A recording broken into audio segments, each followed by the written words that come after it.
America, and welcome to Invent America, because America invents. This episode of Invent America TV is brought to you by America's Inventor Lady and Home Talk USA. Home Talk is a proud member of the King's Broadcasting Network and has been bringing to you the best of America's home-based product innovation since 1998.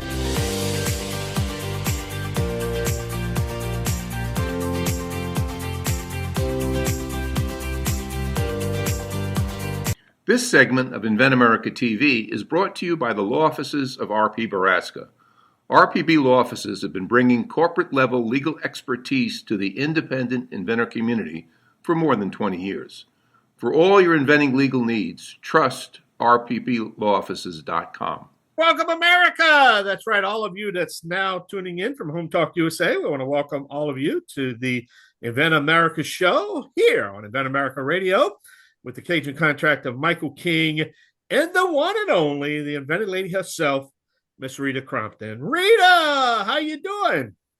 I'm fine. How are you today? Man, I got to mention that great affiliate. You know, we always like to mention our affiliates all across the country because, Rita, as you know, people think we're just a podcast, but no, this is terrestrial. I know, this is terrestrial radio. We actually, somebody's actually putting us on the air, so, but hey, I want to put a big shout out to that Oregon station, KSLM 104.3 FM, and they also simulcasting on the AM station on 1220 AM. So I want to welcome all of our Oregon listeners out on the West Coast.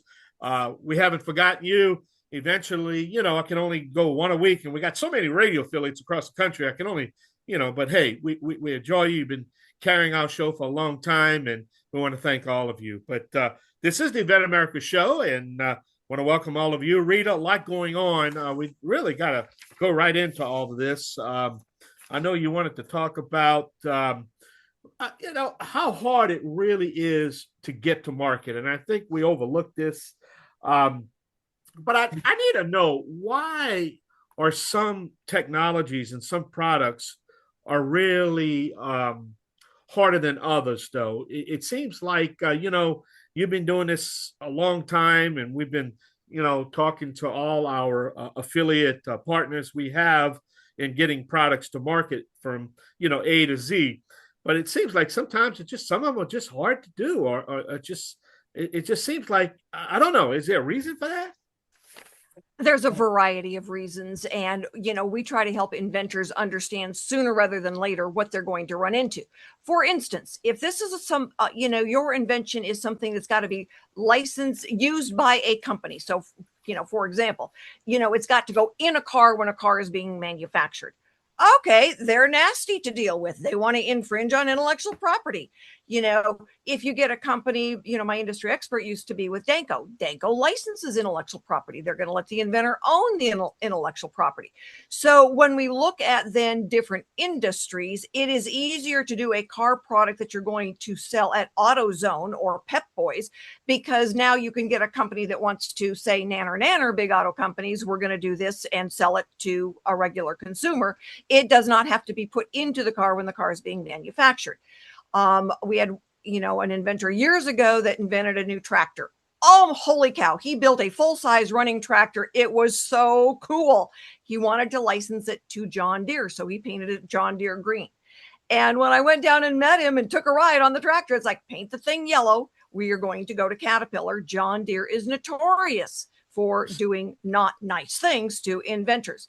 So we look at, intellectual property expires. We have had for decades, and that's what we're talking about on our show today, is intellectual property, new versus old, and what a challenge it is on each end of that spectrum.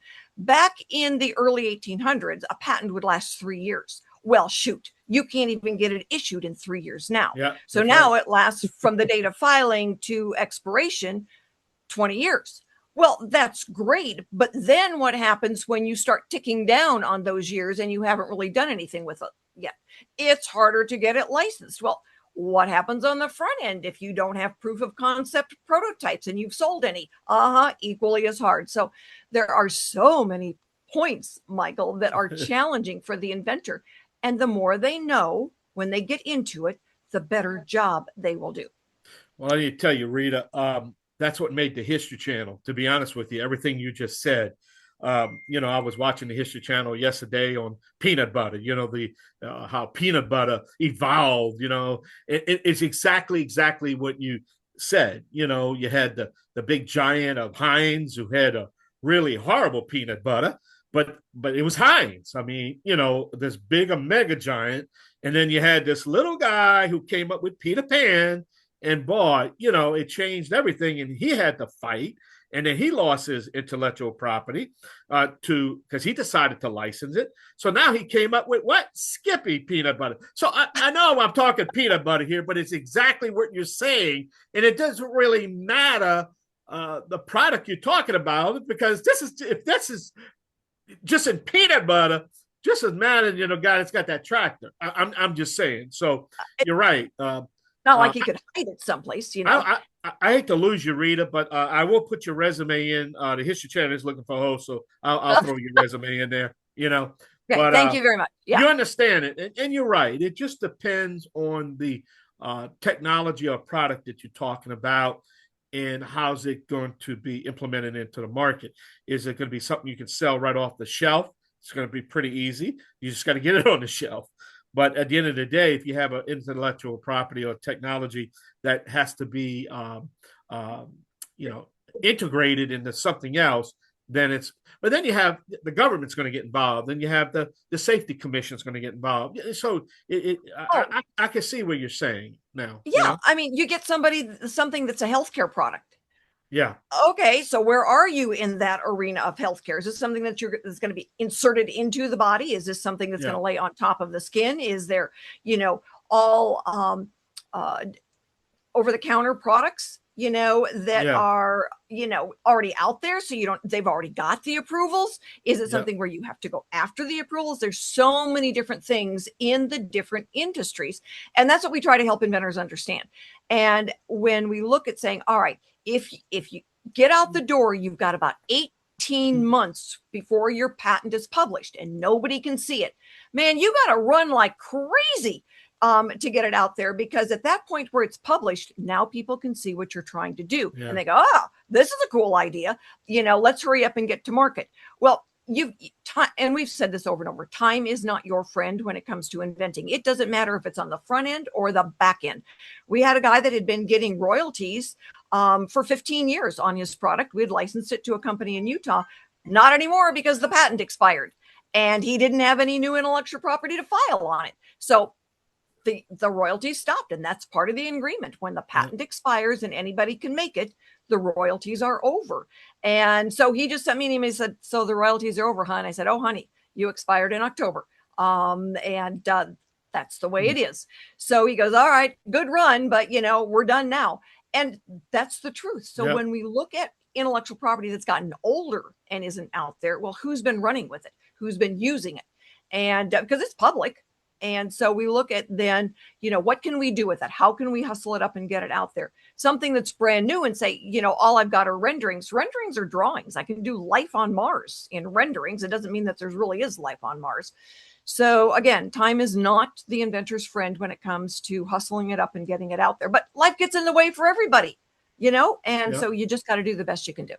Yeah, I tell you, I hate to bring back that peanut butter analogy, but again, you're saying it again, because what happened also, hydrated oil was not, when peanut butter was invented, hydrated oil didn't exist. That's the oil that they shoot with hydration to make the peanut butter last and won't spoil, so on and so forth. Well, the guy he spent 2 years he finally got it, and then somebody beating him to the patent, who came up with hydrated oil 6 months before his patent came done. So again, I know I'm doing peanut butter again, but it's exactly what you're saying.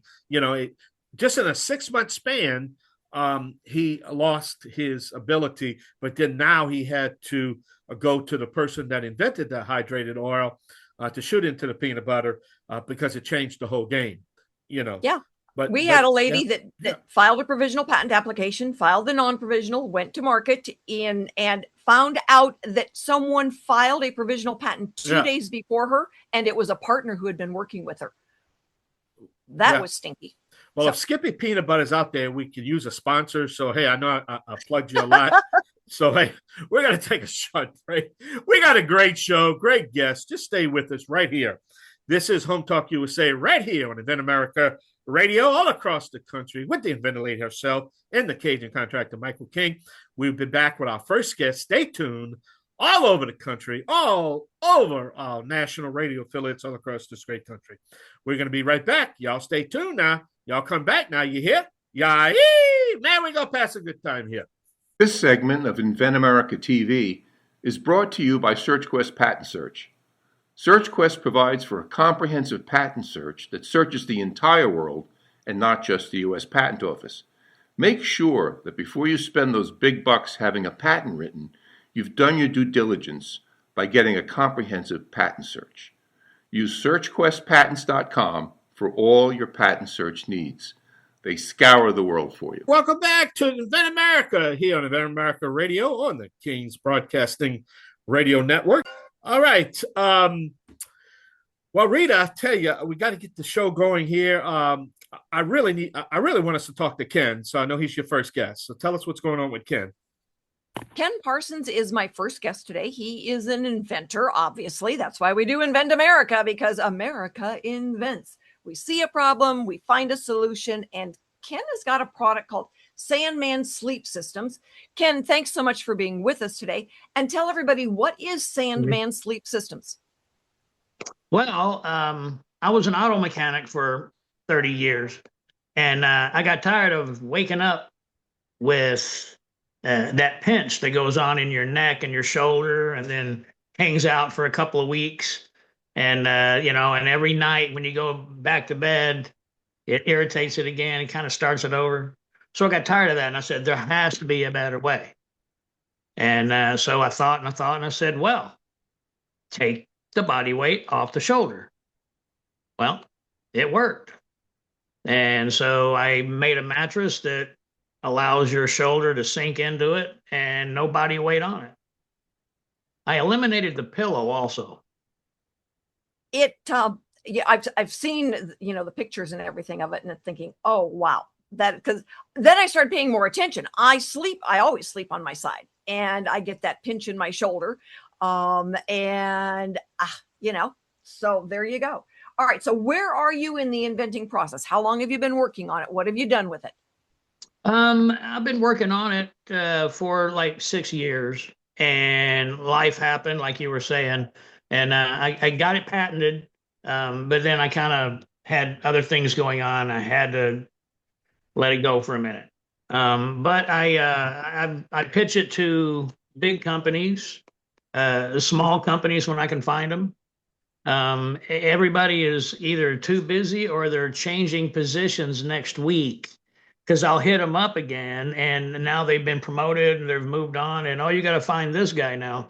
So it's kind of hard. And I guess corporate America, people get promoted and they switch positions a lot. So it's been kind of tough to keep up.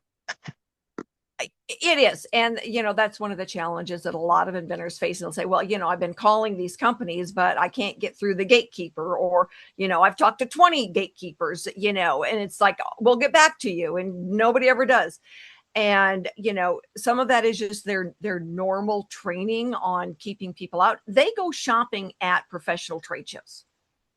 Mm-hmm. And that's where, the CEO, the head of marketing, they're standing around having coffee, they're willing to talk because that's what they're there for. And, they go around looking for new things because that's what they're there for. And then they go play golf. But, when they're, at work, they've got layers of gatekeepers. So it doesn't really matter how cool yours is. Someone has been taught to say, oh, he's busy today. He's got an appointment today. He's being promoted next week. Call us back. So yeah, that is a very common problem. So what is your goal? Do you have prototypes? I have a prototype, and it's the one pictured on my sell sheet. I don't know. I don't have a copy in my phone, but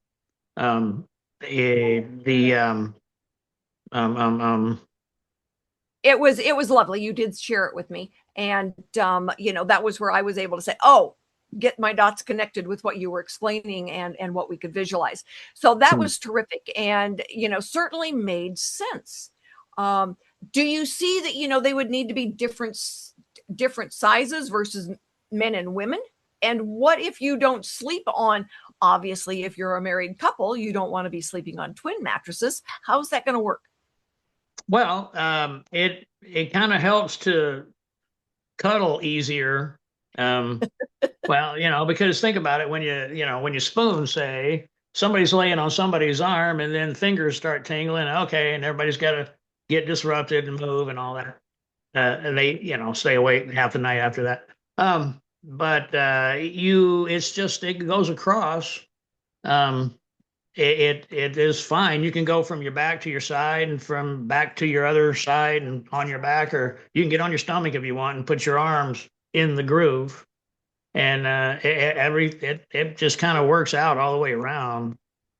It's one of those perfect ones. It's like, duh, why didn't they come up with something like this, 50 years ago? Yeah, it amazes me because beds have been flat since the Flintstones. So yeah, I mean, for sure. Yeah, and innovation, right? So. Well, exactly. And when they were sleeping on the ground, they didn't dig a trench for their shoulder. Well, maybe, we don't know. We did find authorized ditches and little grooves in the ground. No, I don't know. You never know. You never know. Maybe they were smarter than we are. So what's your goal, Ken? What are you trying to get to? Well, I'd like to get it licensed, and have, see it hit market and see people have a better attitude during the week, after sleeping on their shoulder all night, It's amazing how those dots get connected, nicer person. Oh, yes, because I slept all night and I wasn't in a lot of pain. Exactly. So yes, yeah. I get it. And especially for folks that are getting older. Yeah. Everything hurts. So it doesn't matter how you lay, but this seems to work pretty well. I mean, it could be fine tuned, but that'd be kind of like for everybody. I know there's a shoe company out there that makes orthotics that you step on a platform and it has different colors on a screen and it tells you where all your weight is and this and that. Well, if they did that, and they do that with mattresses, but they could use that and then really dial in the foam densities and whatnot for, your hips, your shoulder, your torso, legs, with the. Well, we are going to see what we can do to get the word out there about the sleep system that you invented. I think it's really cool. And so we're going to try to help you out and see if we can't get that licensed. And you're kind of in that, all right, patented. And so let's run with it and see what we can get out there before that patent gets any older at all. So thank you so much for being with me today. We will be in touch later this week. And if you are out there and you know an inventor who needs some help, who has some questions, or somebody says, I've got an idea, what do I do now? Have them give me a call. I answer my phone. So stick with us, everybody. We are going to be right back with another really cool inventor. If you're an inventor or you know an inventor out there who would just like to be able to have a conversation with other inventors, join the Inventors Roundtable. It's free. The meetings are virtual, so you can be anywhere in America and talk to another inventor. And for a lot of folks out there, understanding the process, being able to ask questions, getting good service provider information is critical to the inventing process. So, got questions? Want to join? It's free. inventorsroundtable.org. Thank you so much for being with us for this segment of Invent America, because America invents. And we will continue to solve consumer problems, probably for at least the next 200 to 300 years, because that's what we do. We like it. This segment is brought to you by TrueView. It is the only accurate rear view image product out there, so that when some big truck is coming up on the driver's side, those mirrors that show them in the wrong position, TrueView shows it in the right position. So as it's pulling out of the mirror, it is pulling into your peripheral vision. It is a perfect way for you to see what is right next to you. So no more jerking over as something comes up and surprises the daylights out of you. Know what is coming up right beside you. Saves a life. So anyway, TrueView at cargocatch.com.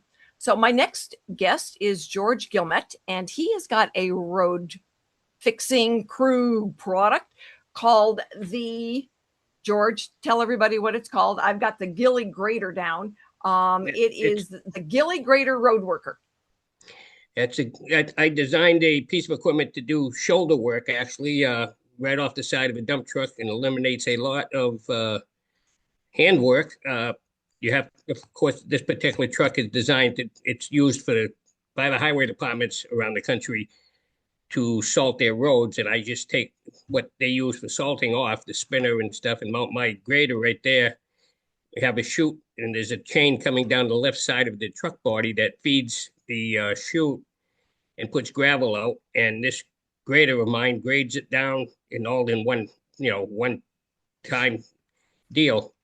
So you can adjust the height of it, so you can leave it above the road a little bit, so you get compact it and make it work. I've been dealing with this for 10 years now, having a problem getting it into marketing because of financial issues, but I have sold several in quite a few states here in the area, and I'd like to get it into the market over nationwide.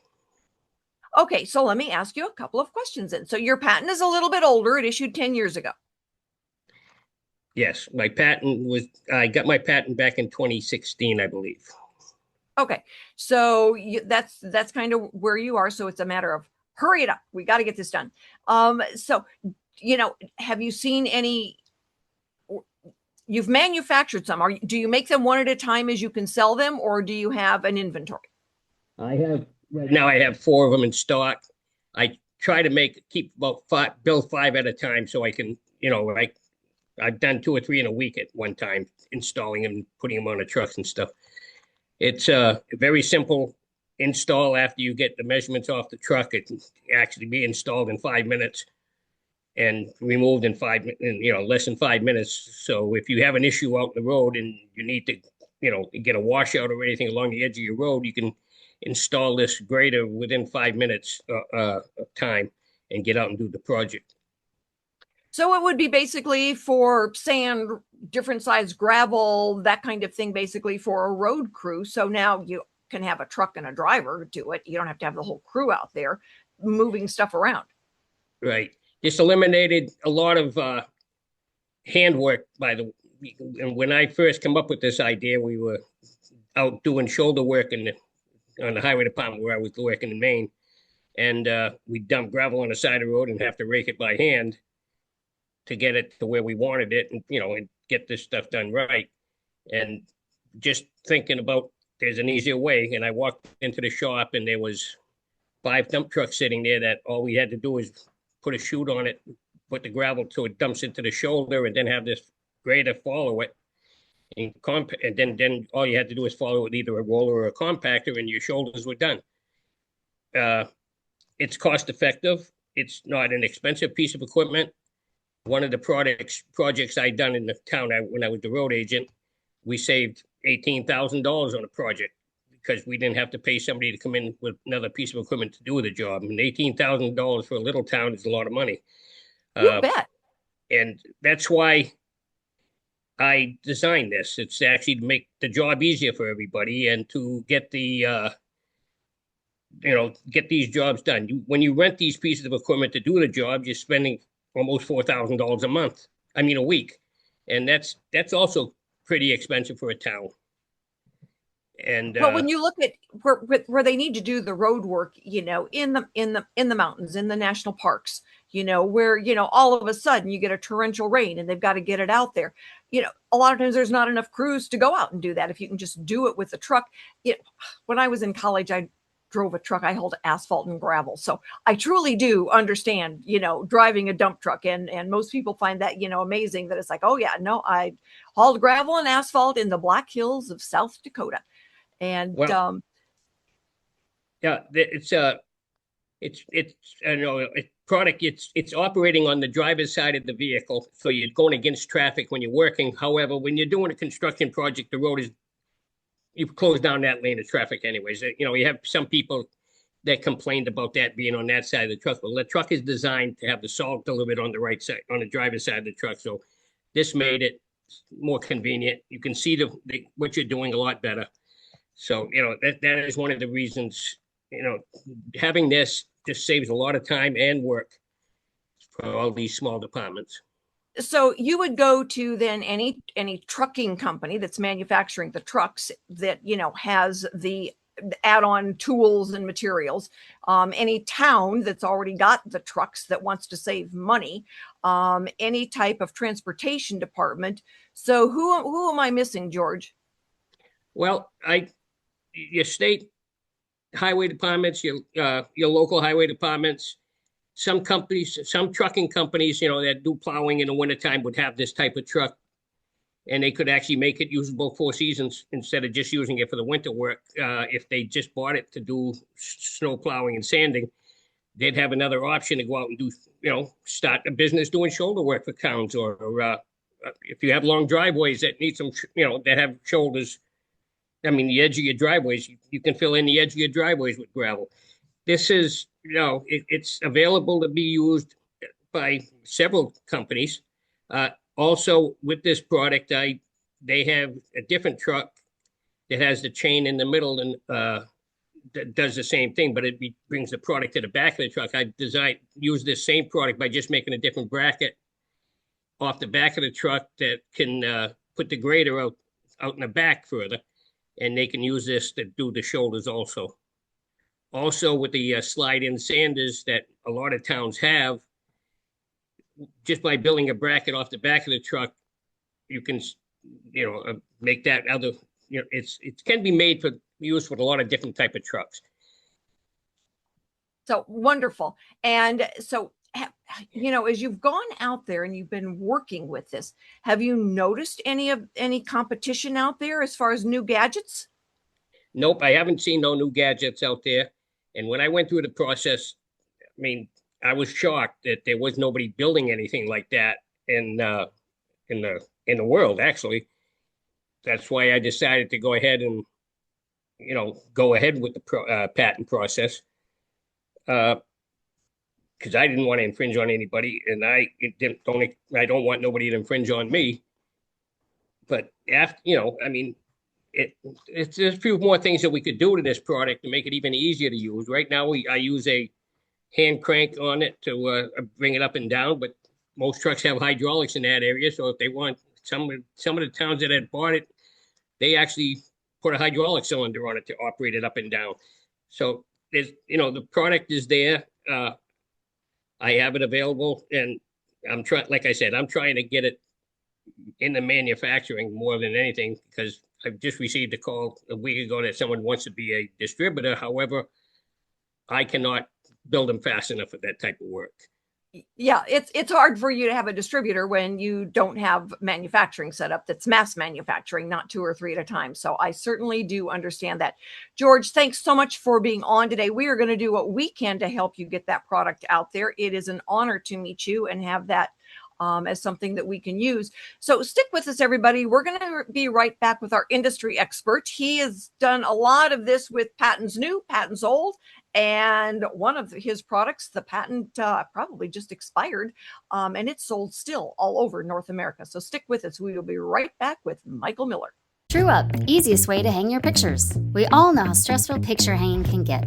TrueUp comes with everything you need to level and hang pictures with no damage and no mess. Just peel, apply the adhesive to the back of the TrueUp mount and press firmly. Remove the remaining adhesive. Use the level and press and hold for 3 to 5 seconds to attach the TrueUp mount to your wall with a strong hold. The TrueUp frame adapter is compatible with most frames on the market. Apply the adhesive strip to the adapter, stick, and your frame hangs easily on the wall mount. This lets you adjust your picture side to side for perfect placement every time. The possibilities are limitless, and it's easy on your walls. Picture hanging can be truly a one-person job. TrueUp, the future of hanging is here. And thank you so much for being with us for this segment of Invent America, because America loves to invent. And my industry expert is Michael Miller.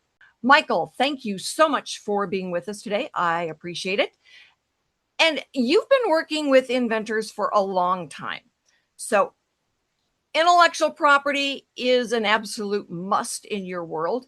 What's the advantages of, or disadvantages of too soon or too late?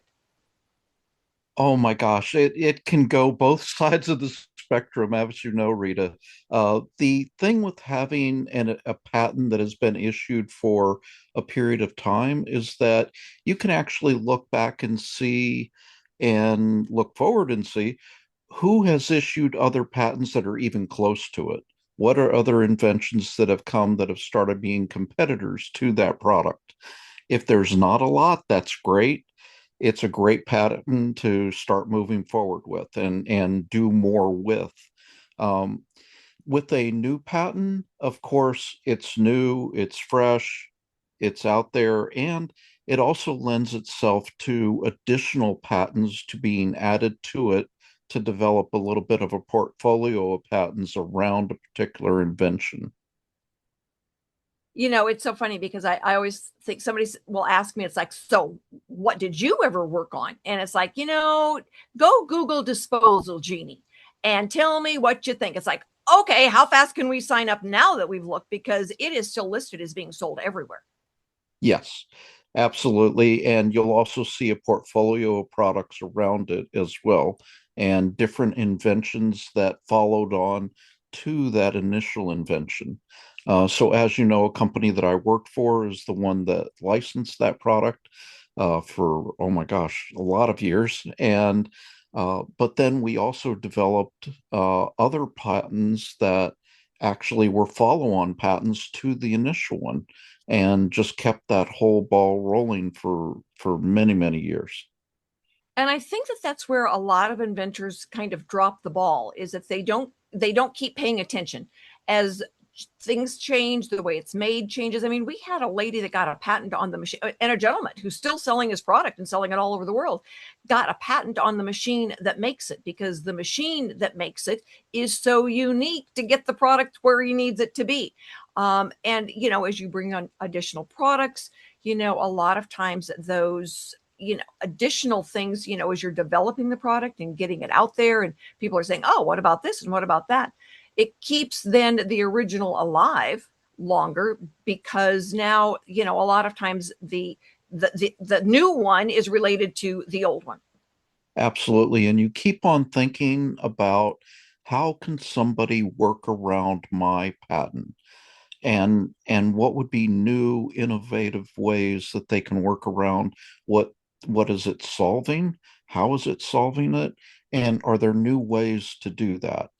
And you can just keep on building upon that. Or are there new, unique ways to use that patent?